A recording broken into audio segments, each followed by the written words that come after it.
بسم الله الرحمن الرحيم يا أيها الذين آمنوا لا تأكلوا أموالكم بينكم بالباطل إلا أن تكون تجارة عن تراض منكم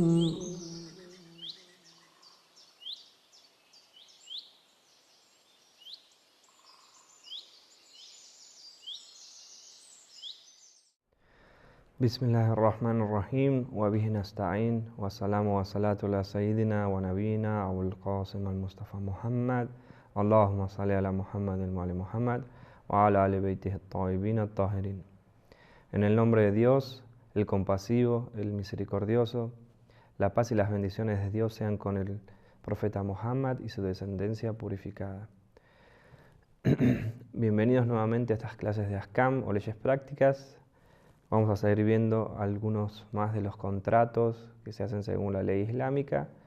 Hoy vamos a ver lo que es el auspiciar de representante o el contratar a una persona como nuestro representante en determinadas tareas. Bueno, ¿qué significa eso? En el idioma árabe se les dice wiqala, es tomar un representante, digamos, y un representante, abogado o una persona que va a realizar una tarea en nuestro nombre o en nuestro lugar, digamos. Lo básico es eso, es un representante, es una persona que va a estar haciendo algo por nosotros, porque nosotros lo hemos designado para realizar esa tarea. Sea, por ejemplo, que firme un contrato, sea que realice un trabajo, sea que realice algún otro tipo de tarea, digamos.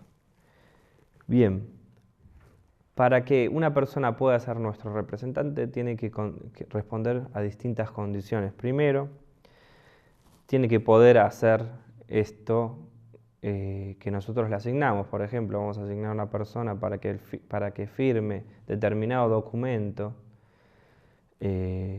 Primero que todo tiene que saber leer y escribir, obviamente, porque si es un documento y no sabe leer y escribir, ¿cómo lo va a hacer, digamos? Obviamente que cuando se trata de acciones legales y demás, siempre es preferible tener una persona que conozca la ley, además, con lo cual va a saber leer un contrato o va a saber, digamos, reconocer los beneficios o los prejuicios que nos puede llegar a causar, que nos puede llegar a causar un contrato o demás, digamos. Por lo tanto, debe estar esta persona capacitada para realizar la tarea que uno le asigne, digamos. Bueno, además, el tipo de tarea tiene que estar definida, digamos, qué es lo que va a hacer por nosotros, tiene que estar definido de antemano, bueno, como decimos antes, firme este contrato, lea determinada cosa, haga determinada tarea. Bien, en el caso tanto el representante como el representado, los dos tienen que estar cuerdos, es decir, sanos mentalmente, tienen que ser adultos, tienen que ser libres, es decir, estar bajo uso libre de sus voluntades. Bueno, en el caso de, por ejemplo, de que sea simplemente por ejemplo, a veces pasa que un niño puede llegar a terminar una transacción, pero ya están fijados los precios, demás, simplemente va a entregar el producto o, por ejemplo, va a recibir el dinero y demás, ese tipo de transacciones no es problema que sea un niño, es una persona que no es adulta la que realiza esto, pero como condición la persona que realiza, digamos, este tipo de encomienda debe ser adulto. Bien, por ejemplo, otra de las condiciones es que yo, que voy a contratar a alguien, le voy a pedir que realice una encomienda por mí, no tengo que estar prohibido, no me tiene que estar prohibido para mí realizar esa acción. Por ejemplo, como decíamos antes, yo soy una persona que estoy en deuda, con lo cual no puedo recibir determinado tipo de préstamos, además. Entonces, ¿qué hago? Contrato un representante que él realice pide ese tipo de préstamo, además por mí, digamos. No se puede, está prohibido. Debería ser así, digamos.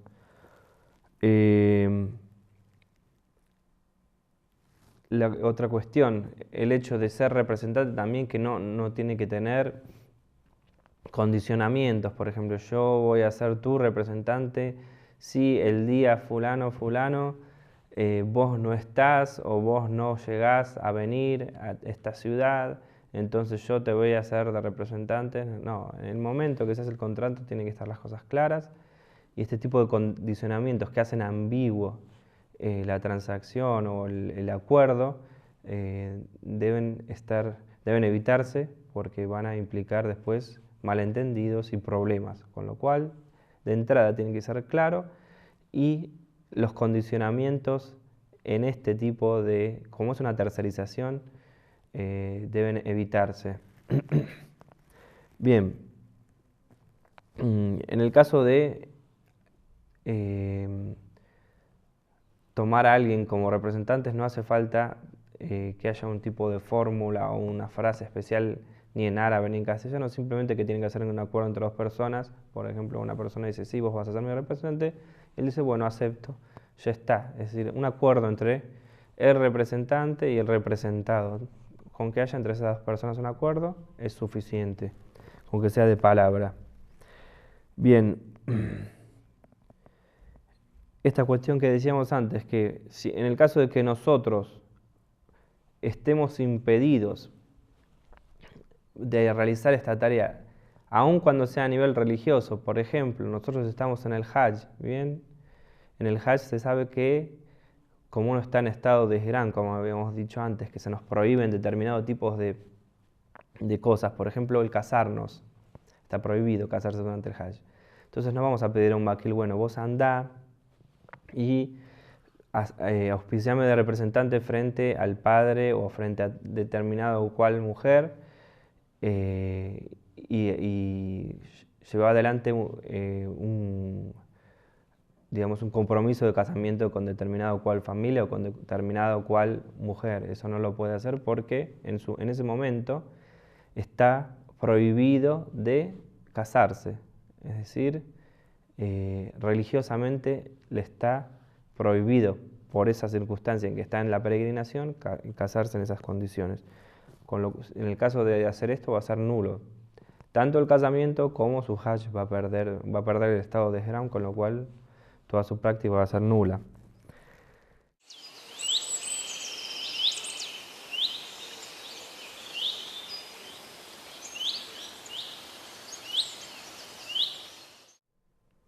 En el caso se puede tomar un representante, pero como habíamos dicho antes, tiene que ser para una tarea definida. No puedo decir, bueno, él es mi representante, es decir, todo lo que necesites, pedíselo a él. No, él va a ser mi representante legal, mi representante laboral, mi representante. Tiene que tener una función definida el hecho de ser representante. Digamos, no directamente la persona que va a tomar decisiones por absolutamente todo lo que deba hacer o deje de hacer o tenga que dejar de hacer yo, digamos. Puede ser que se le adjudiquen una determinada cantidad amplia o una cantidad amplia, digamos, de poderes, es decir, que esa persona pueda ser representante legal, laboral, digamos, familia, no sé, se le puede sumar un montón de responsabilidades que puede realizar, pero tienen que estar definidas de antemano. No se puede decir, bueno, sos mi representante, ya está. Mañana casame con con esta y pasado, digamos,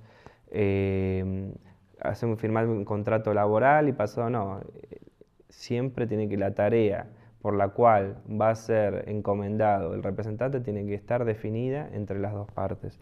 No se puede, digamos, nuevamente, al ser un acuerdo y un trato, tiene que estar definidas las funciones porque si no dan lugar a ambigüedades, a problemas y a malentendidos.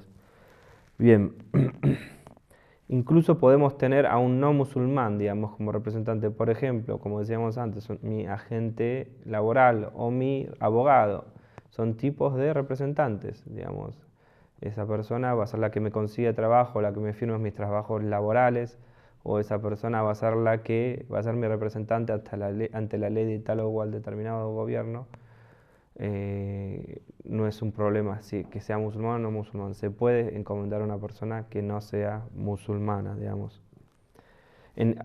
Salvo, excepto en los casos de que sean cuestiones religiosas, por ejemplo, que tengan que ver con realizar tareas que implican determinado tipo de condiciones, entre ellas ser musulmán.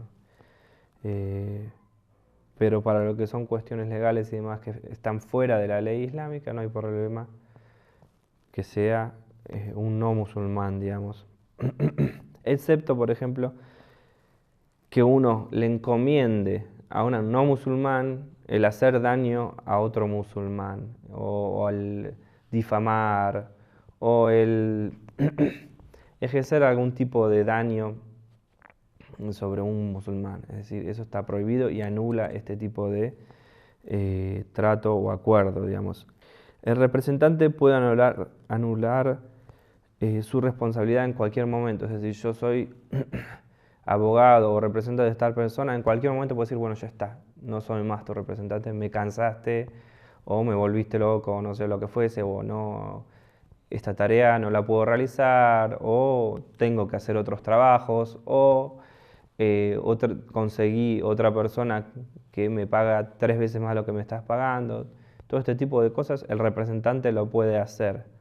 Obviamente, como hablamos antes con la cuestión de los contratos, si yo fui pagado para determinada tarea y no la realicé, va a implicar determinadas condiciones. O la realicé o devuelvo el dinero, dependiendo qué es el tipo de trato o contrato que haya hecho que haya entre el representante y el representado.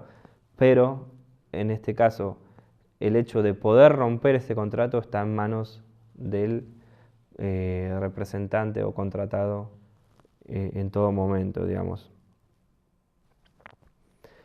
Ahora bien, el representante no puede designar a un tercero, a un tercer representante, o sea, sería un tercer representante, es decir, yo puse a determinada persona como mi abogado o representante y esta persona a su vez pone a otra persona más. Eso no lo puede hacer, excepto que yo le dé mi permiso. Le digo, bueno, vos no podés, si ese día no podés, por ejemplo, ser mi representante, por favor, conseguime a alguien más. Y bueno, obviamente la otra persona también tiene que acceder, pero en ese caso yo le di permiso de que él consiga otro representante más, digamos, o un tercero. Que en ese caso está dado mi permiso explícito, con lo cual es permitido. Bien.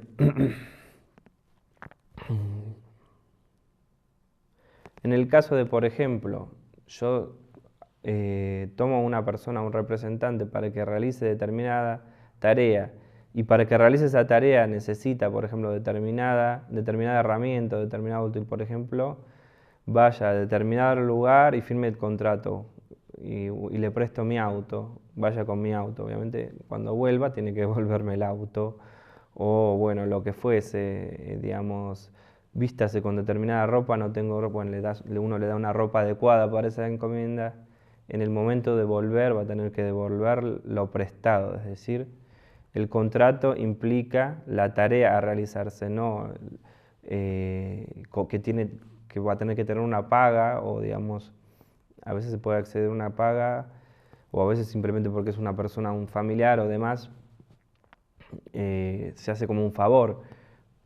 Pero si el contrato de por sí de representar a alguien no implica que voy a poder apoderarme de sus bienes o quedarme con las cosas que él me da para que realice esta tarea, digamos.